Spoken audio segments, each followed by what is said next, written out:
Hey everyone, Rascal here. And Mama, welcome to our podcast. Today we're covering the sequel to the 2014 Disney film Frozen 2. Having harnessed her ever-growing power after lifting the dreadful curse of the eternal winter in Frozen, Queen Elsa now rules the peaceful kingdom of Arendelle with her sister Anna. However, a melodious voice that only Elsa can hear keeps her awake, inviting her to the mystical, enchanted forest. And the sister's father told them a long time ago, there's a whole lot of descriptive adverbs and adjectives in this description. Yeah.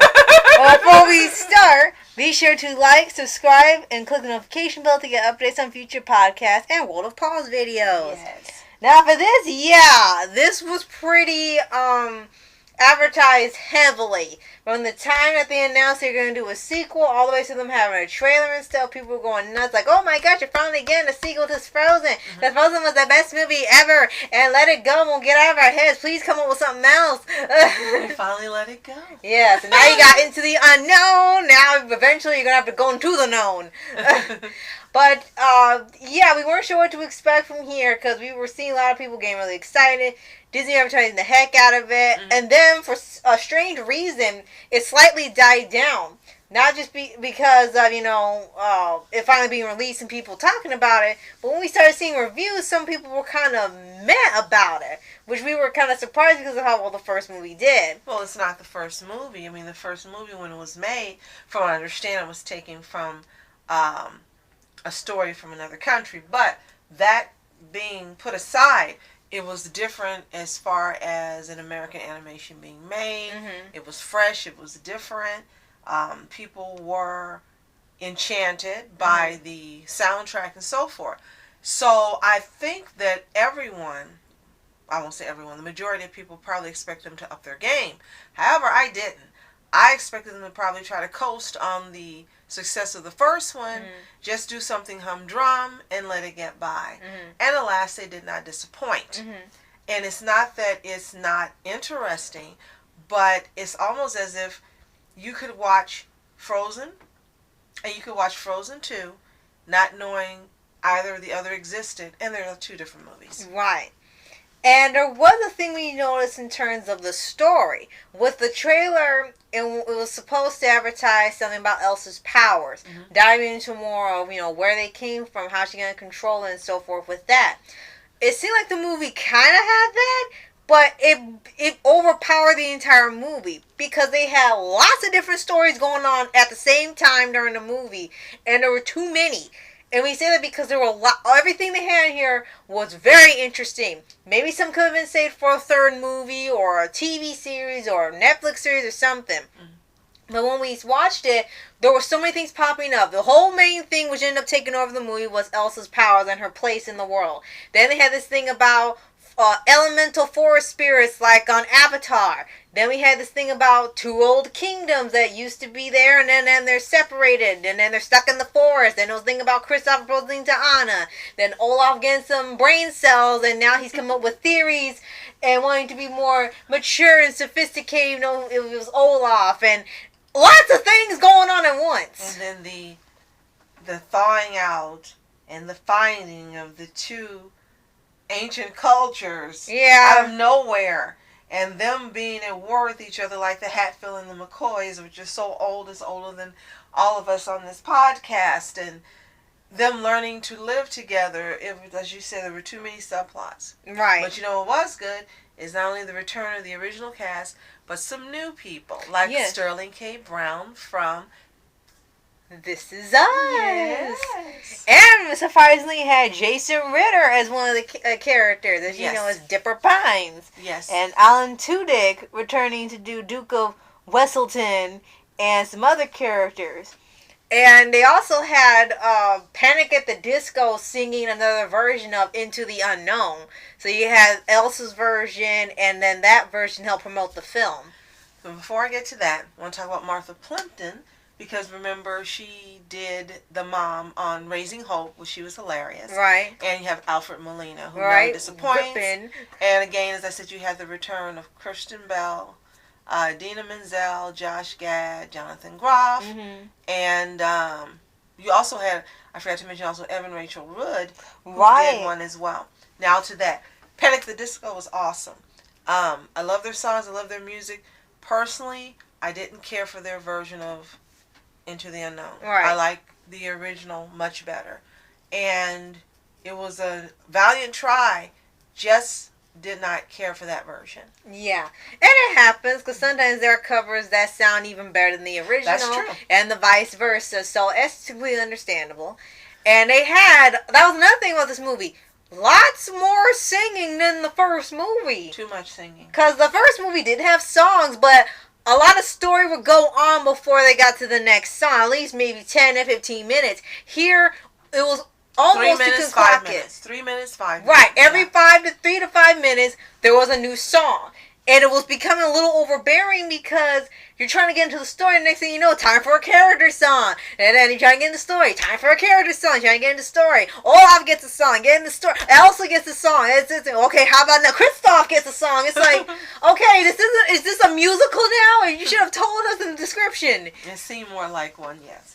So that is another way in which it differs from the original. And again, I know when they have second movies, it is a good idea to make sure it doesn't copy the first, but it's not a good idea for it to be like a totally different franchise.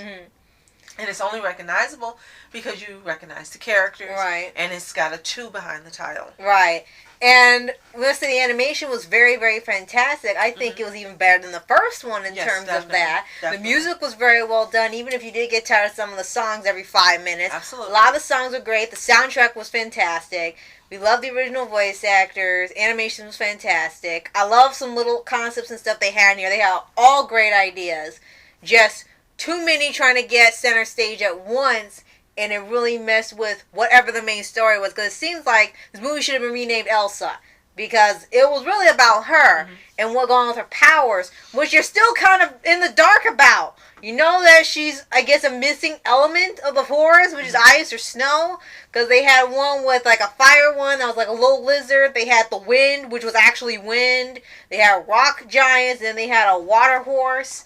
So there was like some great ideas, just not enough time on everything because we're so focused on Elsa's story that it took over the whole film. Maybe they could have saved those for like a prequel or an offshoot.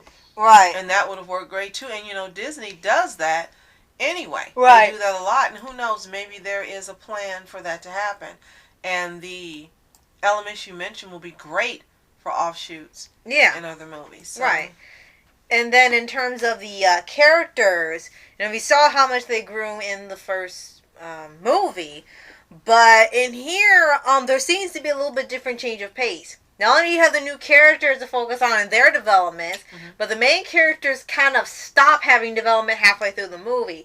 Not in a bad way, but in terms of it seems strange. Like, we're supposed to see Elsa go from hiding her powers to reveling her powers and embracing them. Well, for me, in the beginning of the movie, she seemed already strong and different than she did in the first movie. Right. So if they were wanting to convey character growth, there was a problem because the character growth seemed to already be evident in the beginning of the movie. Right. Am I wrong? No, you're not wrong because with the Let It Go part, I thought that was the whole thing of wanting to use the powers. Right. And then the second movie about controlling them and seeing how much she can grow with it.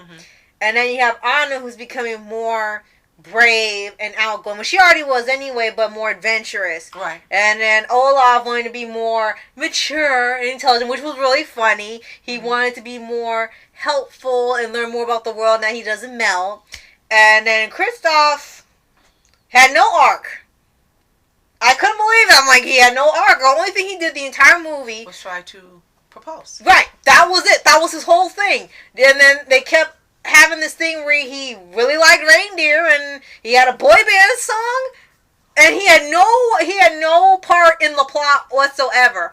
I was kind of surprised that they went there, that Anna, Kristoff, Olaf, they had nothing to do with the plot. They really did. Everything really was bent on Elsa, so you could take them like out of the movie and the story remains the same, which was very strange. I guess they were conveying that the main queen, no longer princess, doesn't need a prince, but the younger princess needs a prince. Right. It seems like it was the message that was being conveyed. And the weird thing was the first movie's joke was that they made fun of their own tropes, with Anna falling in love and like an hour, and she's getting married. They said, you can't get married to a guy you just met tonight. Right. And that was kind of the running joke there. And singing the song doesn't make all the problems go away and stuff. So they were on a little bit of a mini trend of making fun of their own tropes they've been using for decades. Mm-hmm. But then with this movie, they go almost back to that trope that they were making fun of. So even though they know it's kind of old and tired, we're still going to do it anyway. So that kind of says a lot. But, yeah. I think we can safely say they will attempt a Frozen 3. But again, I really hope that it is maybe a prequel or a shoot-off from the other characters instead of a Frozen 3 that tries to further the story, like maybe the marriage of Elsa and Kristoff in life after. Anna. You mean Anna, right? Sorry. After, or something like that. I want it to be something different. That you can, I want it to be able to be connected to Frozen and Frozen 2, but not be of the future. Right.